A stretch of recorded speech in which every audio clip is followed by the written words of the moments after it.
Welcome to Our Life in Transition. Listener discretion is advised.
When Scrooge awoke, it was so dark that looking out of bed, he could scarcely distinguish the transparent window from the opaque walls of his chamber.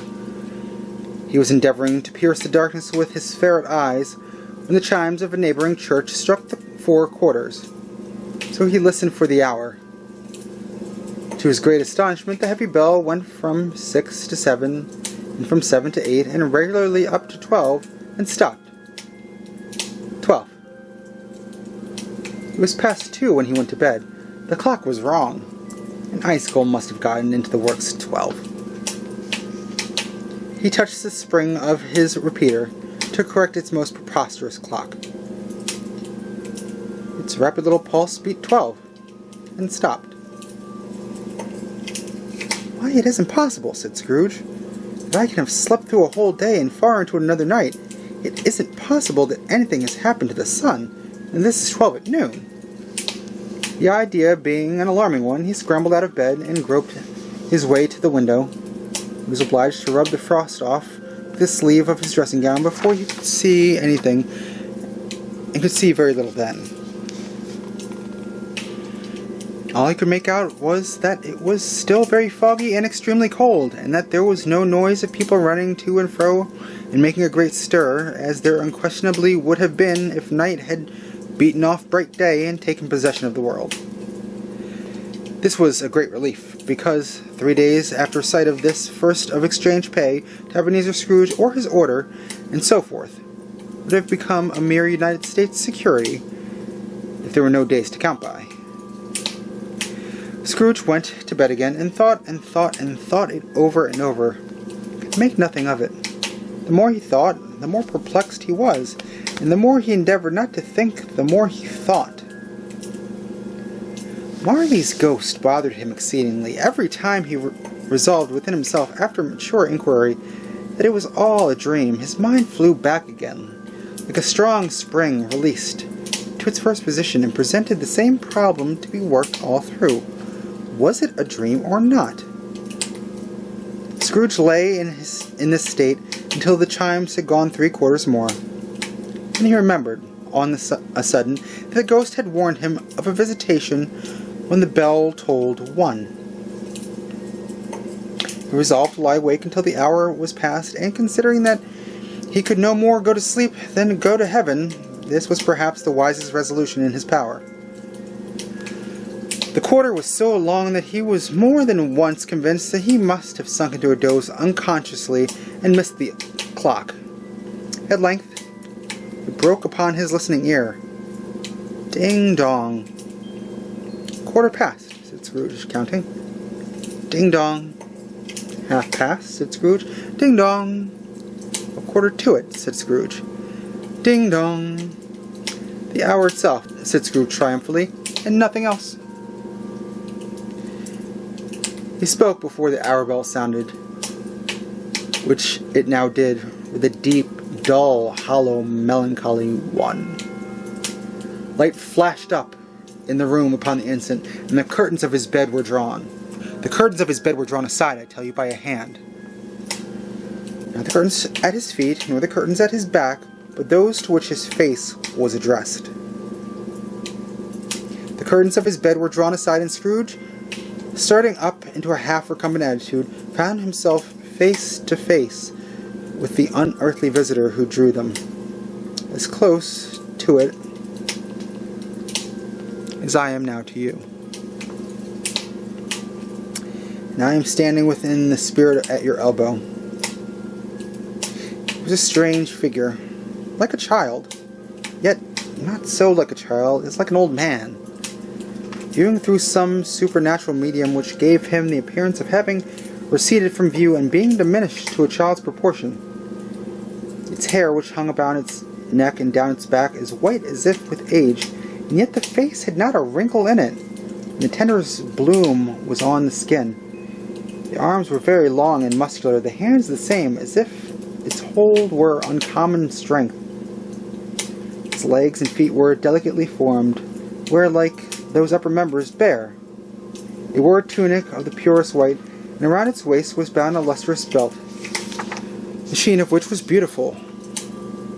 It held a branch of fresh green holly in its hand, and a singular contradiction of the wintry emblem had its dress trimmed with summer flowers.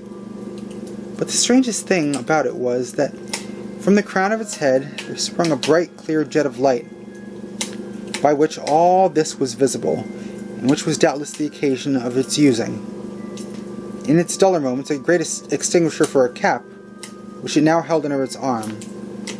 Even this, though, when Scrooge looked at it with increasing steadiness, was not its strangest quality, for, as its belt sparkled and glittered now in one part, and now in another, and was light one instant, at another time was dark, so the figure itself fluctuated in its distinctness, being now a thing with one arm, now with one leg, now with 20 legs, now a pair of legs without a head, now a head without a body, of which dissolving parts no outline would be visible in the dense gloom wherein they melted away. And in the very wonder of this, it would be itself again distinct and clear as ever. "Are you the spirit, sir, whose coming was foretold to me?" asked Scrooge. "I am." The voice was soft and gentle, singularly low, as if, instead of being so close beside him, it were at a distance. "Who and what are you?" demanded Scrooge. "I am the ghost of Christmas past."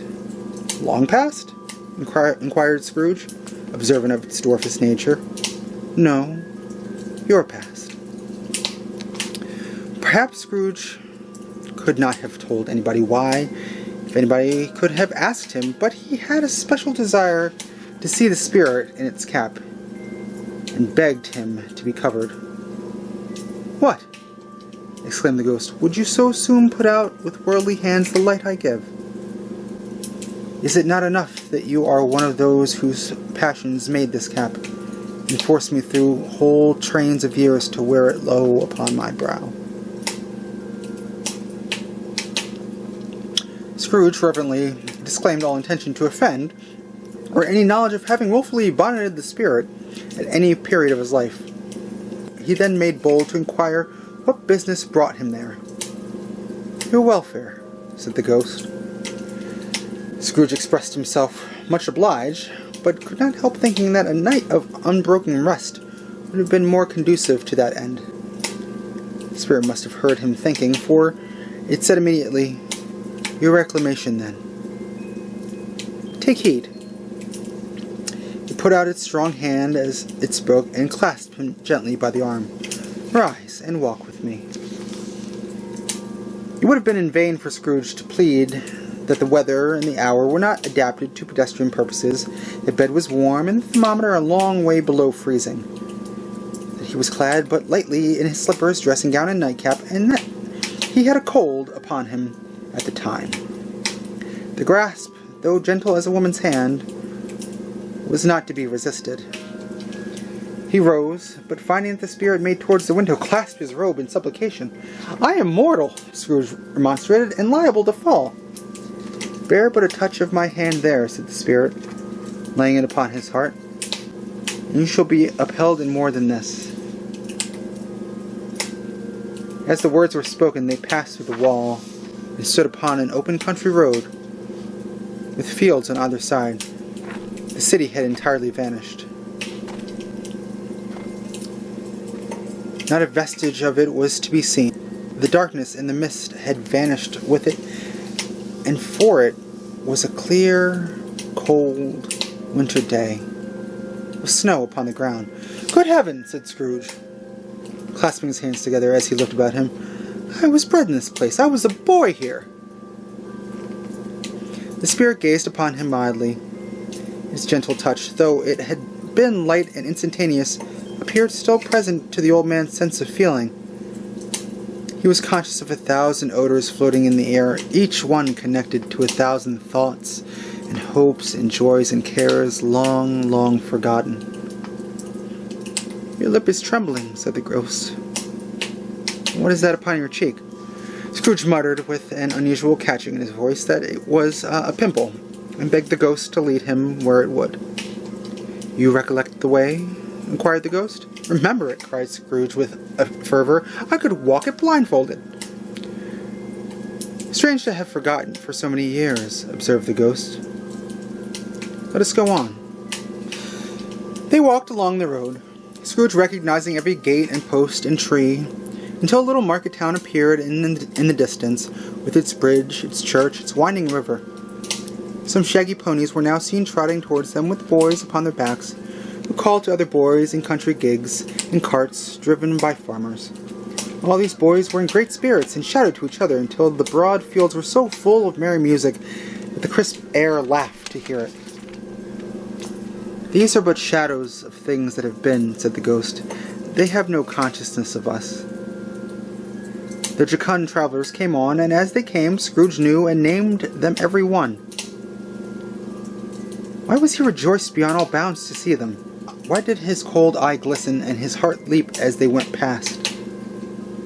Why was he filled with gladness when he heard them give each other Merry Christmas as they parted at crossroads and byways for their several homes? What was Merry Christmas to Scrooge? Out upon Merry Christmas, what good had it ever done to him? "The school is not quite deserted," said the ghost. "A solitary child, neglected by his friends, is left there still." Scrooge said he knew it, and sobbed. They left the high road by a well-remembered lane, and Scrooge approached a mansion of dull red brick, with a little weathercock-surmounted cupola on the roof and a bell hanging in it. It was a large house, but one of broken fortunes, for the spacious offices were little used. Their walls were damp and mossy, their windows broken, and their gates decayed. Fowls clucked and strutted in the stables and the coach-houses, and sheds were overrun with grass. Nor was it more retentive of its ancient state within, for, entering the dreary hall and glancing through the open doors of many rooms, they found them poorly furnished, cold, and vast.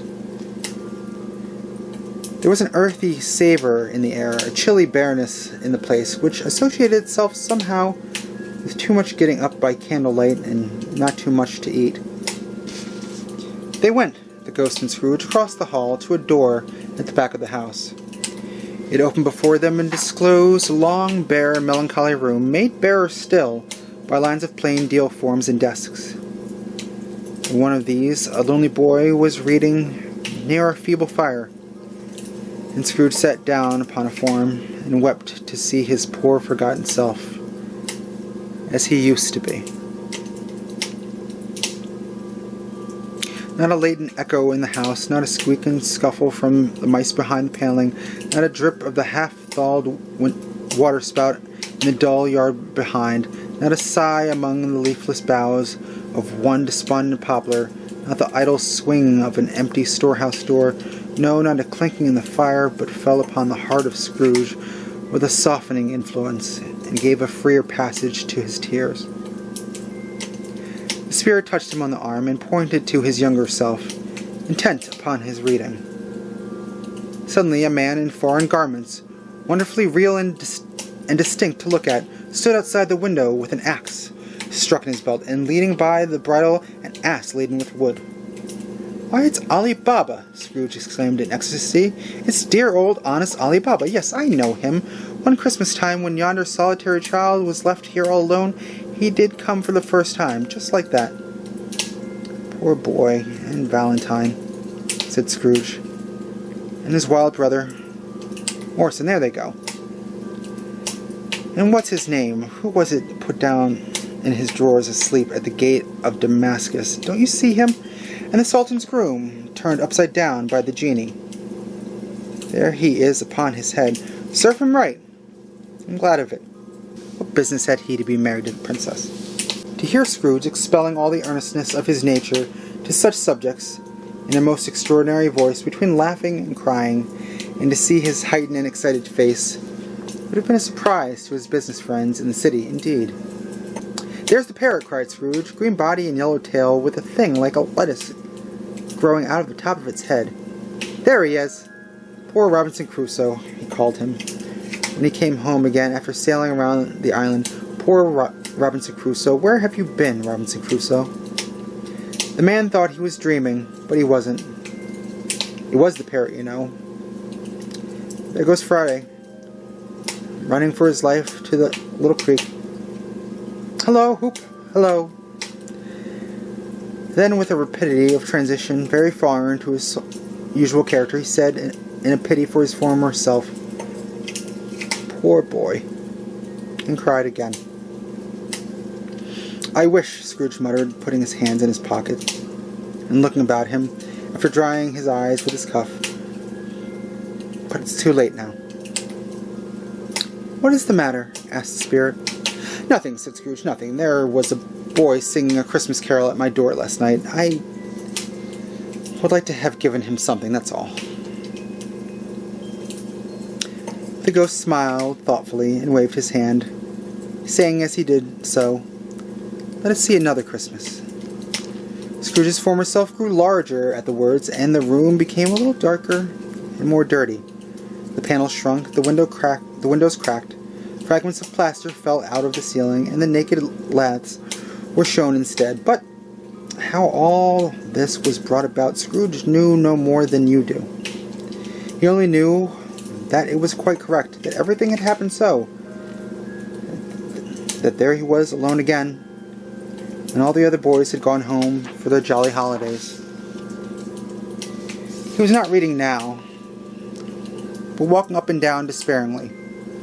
Scrooge looked at the ghost, and with a mournful shaking of his head, glanced anxiously towards the door. It opened, and a little girl, much younger than the boy, came darting in, and putting her arms around his neck, and often kissing him, addressed him as "Dear, dear brother." "I have come to bring you home, dear brother," said the child, clasping her tiny hands and bending down to laugh. "To bring you home, home, home." "Home, little Fran?" returned the boy. "Yes," said the child, brimful with glee. "Home for good and all. Home for ever and ever. Father is so much kinder than he used to be. And home's like heaven. He spoke so gently to me one dear night that when I was going to bed, that I was not afraid to ask him once more if you might come home. And he said yes. You should.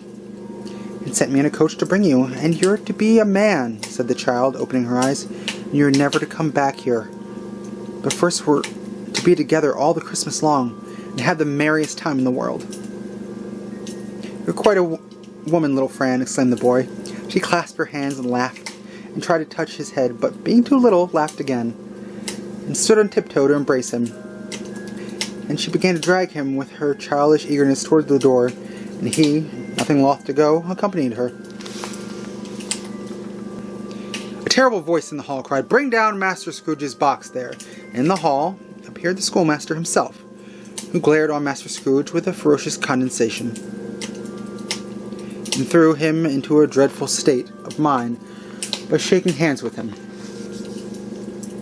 He then conveyed him and his sister into the veriest old well of a shivering best parlor that ever was seen. The maps upon the wall and the celestial and terrestrial globes in the windows were waxy with cold. Here he produced a decanter of curiously light wine and a block of curiously heavy cake, and administered installments of those dainties to the young people, at the same time sending out a meager servant to offer a glass of something to the postboy, who answered that he thanked the gentleman, but if it was the same tap as he had tasted before, he had rather not. Master Scrooge's trunk being by this time tied to the top of the chassis, the children bade the schoolmaster goodbye right willingly, and, getting into it, drove gaily down the garden sweep, the quick wheels dashing the hoarfrost and snow from off the dark leaves of the evergreens like spray. Always a delicate creature, whom a breath might have withered, said the ghost. But she had a large heart. So she had, cried Scrooge. You're right. I will not gainsay it, spirit, God forbid. She died a woman, said the ghost, and had, as I think, children? One child, returned Scrooge. True, said the ghost. Your nephew? Scrooge seemed uneasy in his mind, and answered briefly, Yes. Although he had but that moment left the school behind them, they were now in a busy thoroughfare of a city, where shadowy passengers passed and repassed, where shadowy carts and coaches battle for the way, and all the strife and tumult of a real city were. It was plain enough by the dressing of the shops that here, too, it was Christmas time again. But it was evening, and the streets were lighted up. The ghost stopped at a certain warehouse door and asked Scrooge if he knew it. Know it, said Scrooge. I was apprenticed here. They went in. At sight of an old gentleman in a Welsh wig sitting behind such a high desk that if he had been 2 inches taller he might have knocked his head against the ceiling, Scrooge cried with great excitement, Why, it's old Fezziwig! Bless your heart, it's Fezziwig alive again! Old Fezziwig laid down his pen and looked up at the clock, which pointed to the hour of 7. He rubbed his hands, adjusted his capacious waistcoat, laughed all over himself from his shoes to his organ of benevolence, and called out in a comfortable, oily, rich, fat, jovial voice, Yo-ho there, Ebenezer, Dick! Scrooge's former self, now a grown man, came briskly in, accompanied by his fellow apprentice. Dick Wilkins, to be sure, said Scrooge to the ghost. Bless me, yes, there he is. He was very much attached to me. Was Dick? Poor Dick, dear, dear. Yo-ho, my boy, said Fezziwig. No more work tonight. Christmas Eve, Dick, Christmas Eve, Ebenezer. Let's have the shutters up, cried old Fezziwig, with a sharp clap of his hands, before a man can say Jack Robinson. You wouldn't believe how those two fellows went at it. They charged into the street with the shutters, 1, 2, 3, had them up in their places, 4, 5, 6, barred them and pinned them, 7, 8, 9, and came back before he could have got to 12, panting like racehorses. Hey-ho, cried old Fezziwig, skipping down from the high desk with wonderful agility. Clear the way, my lads, and let's have lots of room here. Hilly-ho, Dick. Cheer up, Ebenezer.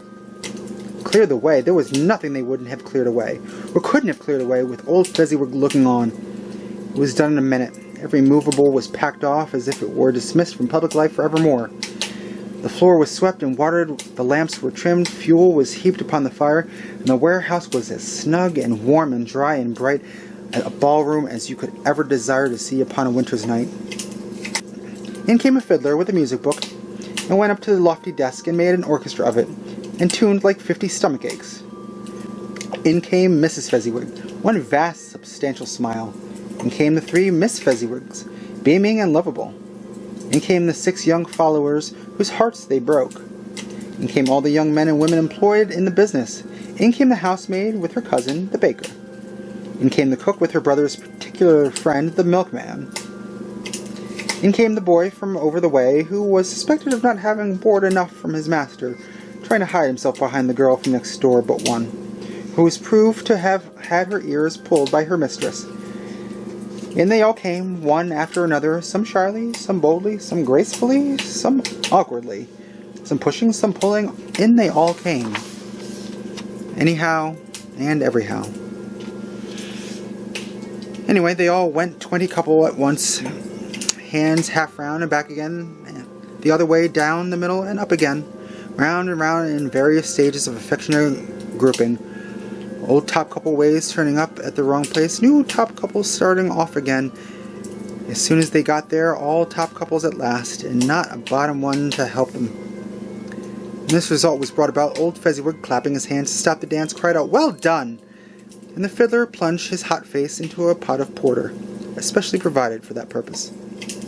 But scorning rest upon his reappearance, he instantly began again, though there were no dancers yet, as if the other fiddler had been carried home, exhausted, on a shutter, and he were a brand new man resolved to beat him out of sight or perish. There were more dances, and there were more forfeits, and more dances, and there was cake, and there was negus, and there was a great piece of cold roast, and there was a great piece of cold boiled, and there were mince pies and plenty of beer. But the great effect of the evening came after the roast and boiled, when the fiddler, an artificial dog mind, the sort of man who knew his business better than you or I could have told it to him, struck up Sir Roger de Coverley. Then old Fezziwig stood out to dance with Mrs. Fezziwig, top couple too, with the good stiff piece of work cut out for them, 3 or 4 and 20 pair of partners. People who were not to be trifled with, people who would dance and had no notion of walking. But if they had been twice as many, 4 times, old Fezziwig would have been a match for them, and so would Mrs. Fezziwig. As to her, she was worthy to be his partner in every sense of the term. If that's not high praise, tell me higher, and I'll use it. A positive light appeared to issue from Fezziwig's calves. They shone in every part of the dance like moons. You couldn't have predicted at any given time what would have become of them next, and when old Fezziwig and Mrs. Fezziwig had gone all through the dance, advance and retire, both hands to your partners, bow and curtsy, corkscrew, thread the needle, and back again to your place. Fezziwig cut so deftly he appeared to wink with his legs, and came up upon his feet again without a stagger. When the clock struck 11, this domestic ball broke up. Mr. and Mrs. Fezziwig took their stations, one on either side of the door, and shaking hands with every person individually as he or she went out, wished him or her a Merry Christmas. When everyone had retired but the 2 apprentices, they did the same to them, and thus the cheerful voices died away, and the lads were left to their beds, which were under a counter in the back shop. During the whole of this time, Scrooge had acted like a man out of his wits. His heart and soul were in the scene, and with his former self. He corroborated everything, remembered everything, enjoyed everything, and underwent the strangest agitation. It was not until now the bright faces of his former self and Dick were turned from them, that he remembered the ghost, and became conscious that it was looking full upon him, while the light upon his head burnt very clear. "A small matter," said the ghost, "to make these silly folk so full of gratitude." "Small!" echoed Scrooge. The spirits signed to them to listen to the 2 apprentices, who were pouring out their hearts in praise of Fezziwig. And when he had done so, said, "Why is it not? He has spent but a few pounds of your mortal money, 3 or 4 perhaps. Is that so much that he deserves this praise?" "It isn't that," said Scrooge, heated by the remark, and speaking unconsciously like the former, not his latter self. "It isn't that, spirit. He has the power to render us happy or unhappy, to make our service light or burdensome, a pleasure or a toil. Say that his power lies in words and looks, in things so slight and insignificant that it is impossible to add and count them up. What then? The happiness he gives us is quite as great as if it costs a fortune." He felt the spirit's glance and stopped. "What's the matter?" asked the ghost. "Nothing particular," said Scrooge. "Something I think," the ghost insisted. "No," said Scrooge. "No, I would like to be able to say a word or 2 to my clerk just now, that is all." His former self turned down the lamps as he gave utterance to the wish, And Scrooge and the ghost again stood side by side in the open air. "My time grows short," observed the spirit. "Quick." This was not addressed to Scrooge or to anyone whom he could see, but it produced an immediate effect, for again Scrooge saw himself. He was older now, a man in the prime of his life. His face had not the harsh and rigid lines of later years, but it had begun to wear the signs of care and avarice. There was an eager, greedy, restless motion in his eyes, which showed the passion that had taken root, and where the shadow of the growing tree would fall. He was not alone, but sat by the side of a fair young girl in a morning dress, in whose eyes there were tears which sparkled in the light that shone out of the ghosts of Christmas past.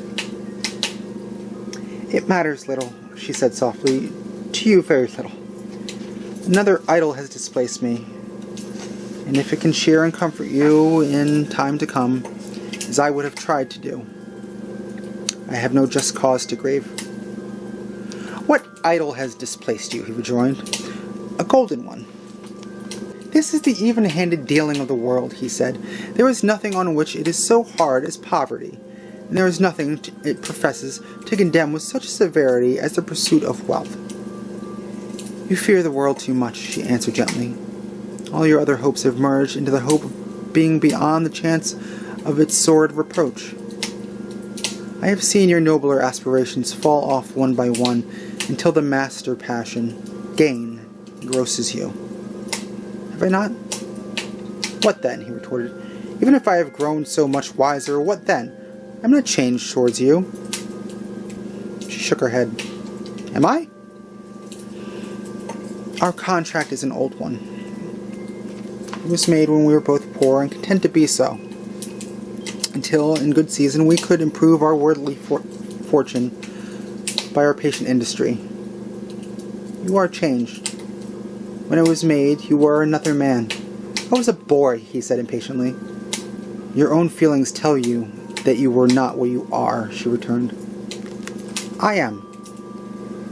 That which promised happiness when we were one in heart is fraught with misery now that we are two. How often, how keenly I have thought of this, I will not say. It is enough that I have thought of it, and can release you. Have I ever sought release? In words? No, never. In what then? In a changed nature, in an altered spirit, in another atmosphere of life, another hope as its great end, in everything that made my love of any worth or value in your sight. This had never been between us," said the girl, looking mildly, but with steadiness upon him. "Tell me, would you seek me out and try to win me now?" "Ah, no."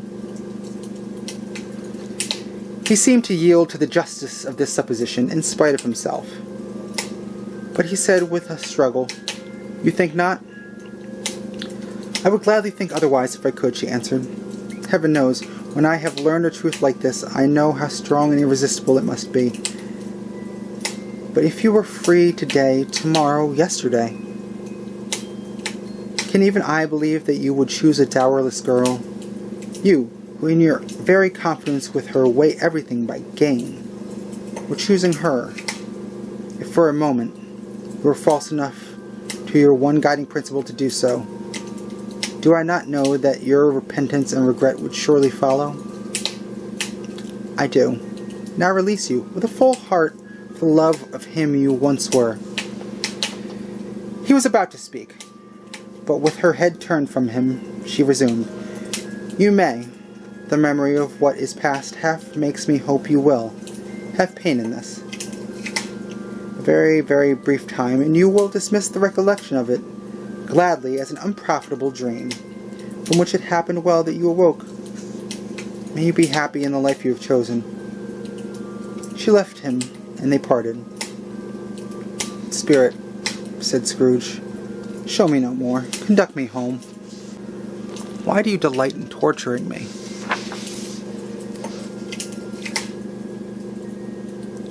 "One shadow more," exclaimed the ghost. "No more," cried Scrooge. "No more. I don't wish to see it. Show me no more." But the relentless ghost pinioned him in both his arms and forced him to observe what happened next. They were in another scene and place, a room not very large or handsome, but full of comfort. Near to the winter fire sat a beautiful young girl, so like the last that Scrooge believed it was the same, till he saw her, now a comely matron, sitting opposite her daughter. The noise in the room was perfectly tumultuous, for there were more children there than Scrooge in his agitated state of mind could count. And unlike the celebrated herd in the poem, they were not 40 children conducting themselves like one, but every child was conducting himself like 40. The consequences were uproarious beyond belief, but no one seemed to care. On the contrary, the mother and daughter laughed heartily and enjoyed it very much. And the latter, soon beginning to mingle in the sports, got pillaged by the young brigands most ruthlessly. What would I not have given to be one of them, though? I never could have been so rude. No, I wouldn't for the wealth of all the world have crushed that braided hair and torn it down. And for the precious little shoe, I wouldn't have plucked it off, God bless my soul, to save my life. As to measuring her waist in sport as they did, bold young brood, I couldn't have done it.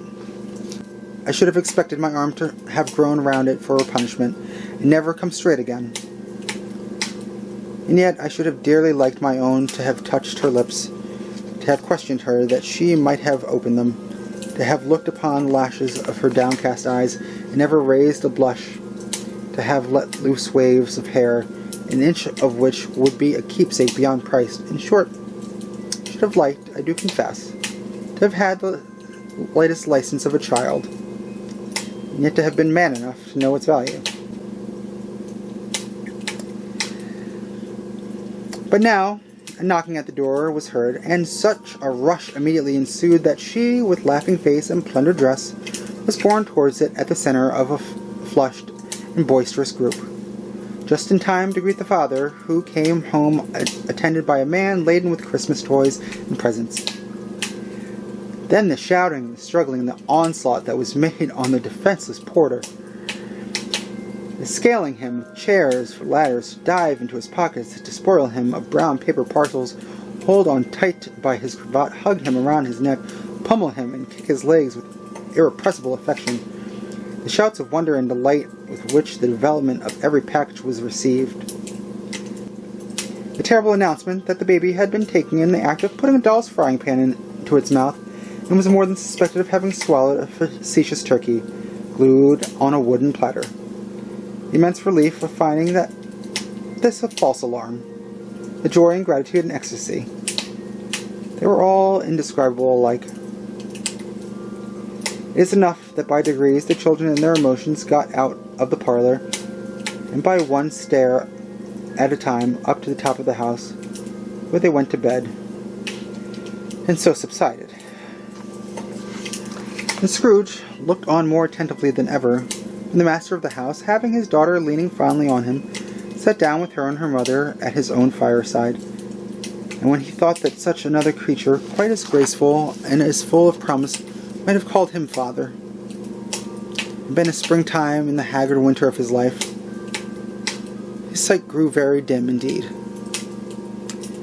"Belle," said the husband, turning to his wife with a smile, "I saw an old friend of yours this afternoon. Who was it?" "Guess." "How can I? Tut, I don't know." She added at the same breath, laughed as he laughed. "Mr. Scrooge?" "Mr. Scrooge it was. I passed his office window, and it was not shut up. And he had a candle inside. I could scarcely help seeing him. His partner lies upon the point of death, I hear, and there he sat alone. Quite alone in the world, I do believe." "Spirit," said Scrooge, in a broken voice, "remove me from this place." "I told you, these are shadows of things that have been," said the ghost. "That they are what they are, do not blame me." "Remove me," Scrooge exclaimed. "I cannot bear it." He turned upon the ghost, and seeing that it looked upon him with a face in which in some strange way were fragments of all the faces it had shown him, wrestled with it. "Leave me, take me back, haunt me no longer." In the struggle, if it can be called a struggle, in which the ghost, with no visible resistance on its own part, was undisturbed by any effort of its adversary, Scrooge observed that its light was burning high and bright, and dimly connected that with its influence over him. He seized the extinguisher cap, and by a sudden action pressed it down upon his head. The spirit dropped beneath it, so that the extinguisher covered its whole form. But though Scrooge pressed it down with all his force, he could not hide the light which streamed from under it in an unbroken flood upon the ground. He was conscious of being exhausted and overcome by an irresistible drowsiness, and further, of being in his own bedroom. He gave the cap a parting squeeze, in which his hand relaxed, and had barely time to reel to bed before he sank into a heavy sleep.